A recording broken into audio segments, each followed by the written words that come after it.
Okrogla obletnica nogometa na Slovenskem ponuja zanimivo primerjavo. Rodil se je v vračanju vsakdanjega življenja po kaosu prve svetovne vojne in epidemiji španske gripe. Proti izhodu iz globalne krize se podajamo tudi dobrih 100 let pozneje. Razstava v parku Tivoli je eden od segmentov praznovanja. V času ujeti fotografski utrinki nas popeljejo na zanimiv sprehod skozi pestro zgodovino, v družbi s tistimi, ki so ji dali tudi osebni pečat. Sem nekako živa priča tega, bil sem tudi akter kar dolgo časa, tako da me spreletavajo taki, bi rekel, prijetni občutki. Izbor podob, ki so se zapisale v zgodovino slovenskega nogometa, je ob strokovni pomoči zgodovinarjev Tomaža Pavlina in Aleša Šafariča v celoto povezala fotografinja in galeristka Barbara Čeferin.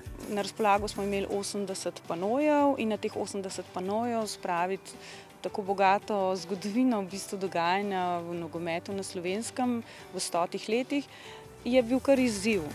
Igor Eugen-Bergant je eden soavtorjev razstave. Ubesedil je podobe, ki so jih ujeli fotografi in z njimi zaokrožil časovne in vsebinske okvirje, v katere so postavljene.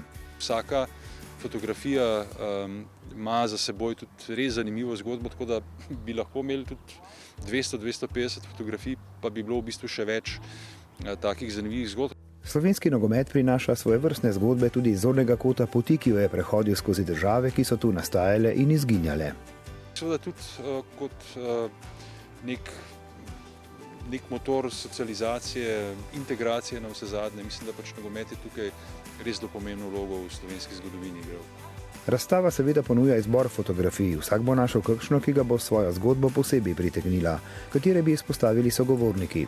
Uvodna fotografija Fričeva je v bistvu, ko sem jo videla, nisem niti vedela še takrat, kdo je gor, kaj, ampak je me pritegnila ta energija in sem jo takoj videla kot vodilno. Najbolj me je na nek način razveselila ali pa vznemirila ta slika Robija Korena, ko se pripravlja na strel, ki je Sloveniji prinesel prvo zmago na svetovnem prvenstvu leta 2010. Predvsem se pozadnje te tekme, ko so igrali Primorje, Ilirija, Hermes in te klubi, potem prve tekme po osvoboditvi po letu 1945 in pa seveda jasno nastopi Maribora in Olimpije v takratni jugoslovanski ligi.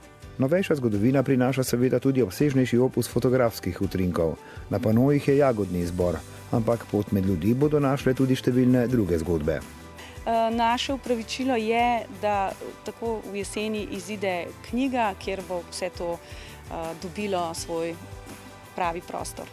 Do takrat pa dobrodošli v Tivoli, kjer je torej Nogometna zveza Slovenije ob vstopu v drugo stoletje delovanja na ogled postavila 80 markantnih podob, ki so pisale njeno zgodovino.